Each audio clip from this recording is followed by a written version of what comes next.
Bonjour à tous, aujourd'hui 10 astuces sur les légumes de saison. C'est parti.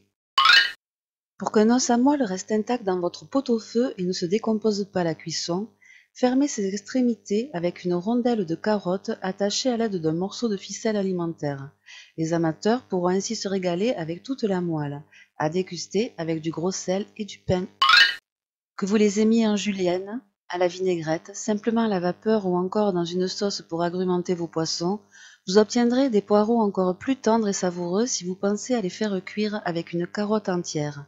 À essayer pour épater les gourmands autour de la table.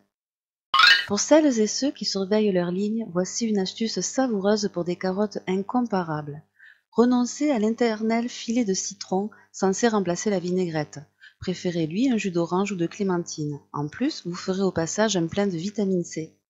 Pour garder vos carottes et vos radis croquants à souhait le plus longtemps possible, pensez à retirer les feuilles avant de les placer dans le bac à légumes de votre réfrigérateur. En effet, le feuillage déshydrate la racine et lui enlève en plus une bonne partie de ses vitamines. Voilà qui va changer des sempiternelles pâtes. Confectionnez des tagliatelles de légumes. Comment? En éminçant finement à la mandoline des légumes longs, comme des carottes ou des courgettes, et en les faisant cuire ensuite dans un court-bouillon. Libre à vous de les accommoder à la sauce de votre choix. Le chou n'est pas le légume le plus facile à digérer. Pour le rendre plus digeste, versez dans l'eau de cuisson une cuillère à soupe de vinaigre. D'une pierre deux coups, sa forte odeur sera atténuée. Dans un pot-au-feu, la viande rend du gras, en rend le bouillon plus lourd. Pour y remédier, placez dès le début de la cuisson une pomme de terre sans l'éplucher. Celle-ci va absorber une partie des graisses du bouillon au fur et à mesure de la cuisson. En revanche, ne mangez pas la pomme de terre. Comment réussir ces frites? Plongez-les tout d'abord dans un bain d'huile d'eau chaude mais non bouillante, 10 à 15 minutes afin qu'une croûte dorée se forme.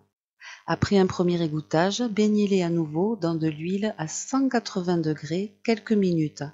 Les frites en sortent à la fois croustillantes et fondantes. Qui a dit que les épluchures de pommes de terre étaient bonnes à jeter aux ordures? Si vous avez épluché vos pommes de terre après les avoir bien brossées et lavées, vous pouvez faire frire ces peaux qui vous donneront des chips bien croustillantes. Ce n'est jamais une très bonne idée d'éplucher les pommes de terre à l'avance, même au réfrigérateur, elles finissent par noircir. Pour éviter qu'elles se colorent, plongez-les une fois coupées dans un saladier rempli d'eau. Voilà, j'espère que ces 10 astuces vous seront utiles. N'hésitez pas à regarder dans ma playlist les astuces et secrets de grand-mère sur ma page YouTube pour découvrir des tas d'autres astuces sur plein de sujets différents. À bientôt.